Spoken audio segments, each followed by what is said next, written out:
मैं आज यहाँ सुबह मीटिंग्स करने के बाद मैं पहले गढ़ी खुदाबख्श गया था। गढ़ी खुदाबख्श से मैं अपने गांव माहौड़ गया और अब इधर हज़रत लाल शाह अब्बास कलंदर की मज़ार पे हाज़री दी है। और आज ही के दिन अभी मैं कायद आज़म की मज़ार भी जाऊँगा, इसलिए कि हमारे वो जहाज़ और हेलीकॉप्टर पुराने रात को उड़ नहीं सकते, इसलिए मैंने कहा पहले ये कर लूँ ताकि कराची पहुँच जाऊँ।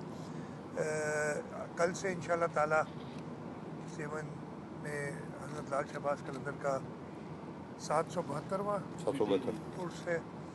और लोग तो आज से क्या कल से बहुत ज़्यादा आ गए हैं, और इसीलिए मैं चाहता हूँ कि जल्दी यहाँ से रवाना भी हो जाऊँ ताकि लोगों को तकलीफ़ और ना हो जो ज़ायरीन इधर आए हुए हैं। मैंने आज सुबह मीटिंग में भी कमिश्नर साहब से और DIG साहब से, कमिश्नर साहब से इंतज़ामात के हवाले से और DIG साहब इधर खड़े हैं, उनसे कहा था कि सिक्योरिटी के हवाले से अपने पूरे इंतज़ामात करें। हमारी पूरी कोशिश होगी कि जो ज़ायरीन आ रहे हैं उनको कोई तकलीफ़ ना हो, लेकिन उसके साथ साथ हमें सिक्योरिटी का भी को भी देखना है। यहाँ पे सेवर म्यूनसिपैलिटी के चेयरमैन शहजाद शाह साहब, उनसे ही मेरी बात हुई है, उनको भी कहा है कि ज़ायरीन के लिए इंतज़ामात पूरी तरीके से करें। डिप्टी कमिश्नर को भी हिदायत है और मैं इसको ख़ुद मॉनिटर करता रहूँगा अगले 2-3 दिन, और इंशाल्लाह मुझे उम्मीद है कि क्लोजिंग पे मैं दोबारा इधर आऊँगा। मैं जवाब देता हूँ, सिंध के लोगों, अल्लाह ताला की मेहरबानी से सिंध के लोगों ने एक इतना बड़ी कामयाबी दी है पाकिस्तान पीपल्स पार्टी को कि मैं, आपको याद होगा इधर जलसे जुलूसों में हर जगह पे यही कहता था कि हम इंशाअल्लाह ताला 2018 जो कि इससे पहले रिकॉर्ड था उससे भी ज़्यादा सीटें लेंगे और उससे भी ज़्यादा वोट लेंगे। रब ने करम किया और सिंध के लोगों की मोहब्बत पाकिस्तान पीपल्स पार्टी से, और पीपल्स पार्टी ने जो पिछले 15 सालों में सिंध के लोगों की खिदमत की है। मसाइल हैं, मसाइल तो हमेशा रहते हैं, लेकिन लोगों ने ये बड़ी क्लियर, बहुत साफ़ तरीके से बता दिया है कि उनकी उम्मीदें सिर्फ पाकिस्तान पीपल्स पार्टी के साथ हैं। और अब जब इतना बड़ी कामयाबी दी है तो उम्मीदें और बढ़ेंगी लोगों की, और इसका हमें अंदाज़ा है। चेयरमैन बिलावल भुट्टो जरदारी साहब की ये हिदायत है, उन्होंने मुझे ख़ास हिदायत की है कि सबसे पहले तो जो सैलाब से मुतासरीन हैं उनकी रिहेबिलिटेशन के लिए, उनको वापस अपने पाँव पे खड़ा करने के लिए सबसे पहली तरजीह ये है। उसके बाद उनका 10 नुकाती प्रोग्राम जो है, जो मुझे याद है इधर सेवन शरीफ के जलसे में भी मैंने उनका पूरा वजाहत से बताया था। तो हमारी तरजीहात वही हैं, और तरजीहात हैं लोगों की खिदमत करना, उन लोगों की खिदमत करना जिन्होंने हमें इतनी बड़ी कामयाबी दिलाई है।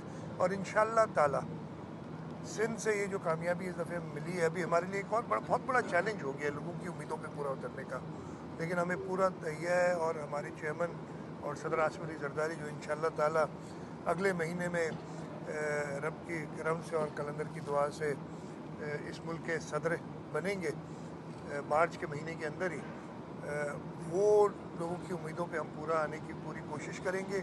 और सिंध से ही शुरुआत करेंगे कि हम बिलावल भुट्टो जरदारी साहब को इस मुल्क का वज़ीर आज़म बनाएँ पाकिस्तान पीपल्स पार्टी के वोटों में। नहीं तो उनको मौके तो भी थे, लेकिन उन्होंने खुद कहा मैं बनूंगा वज़ीर आज़म तो सिर्फ पाकिस्तान पीपल्स पार्टी के वोटों में। अच्छा सर, मैं क्या कहूँगा, ये तो सारे कानूनी माहिरीन इस पर बात कर चुके हैं।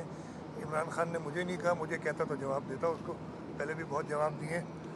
लेकिन एक इंतहाई गैर आइनी बात जो सदर आरिफ अलवी ने की है, और ये पहली बार नहीं है।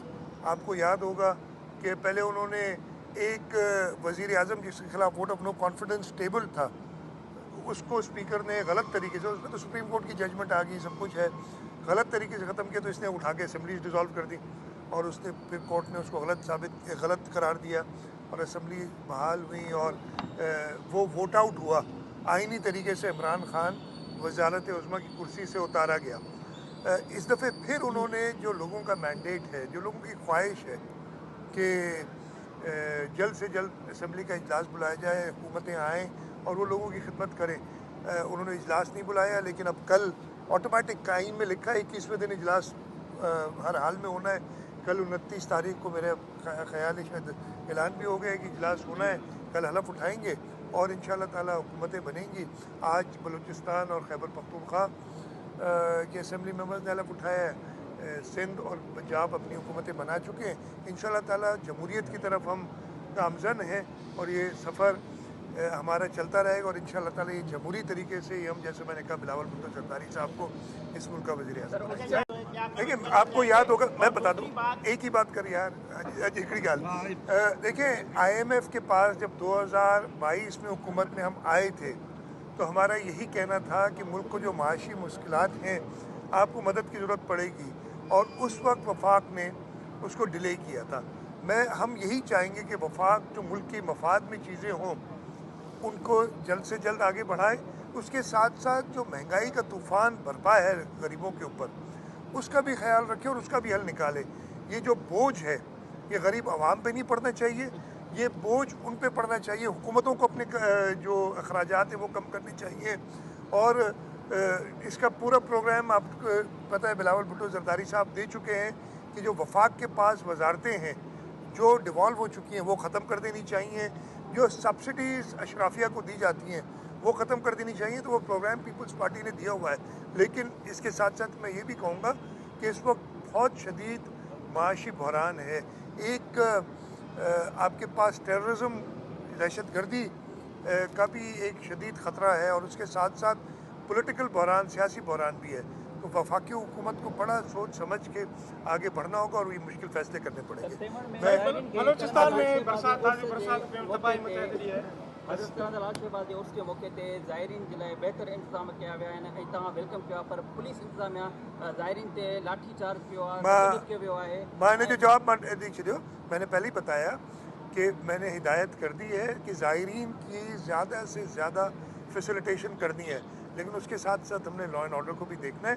लेकिन इसका हरगिज़ ये मतलब नहीं कि ज़ायरीन को किसी की तरीके की कोई तकलीफ़ हो।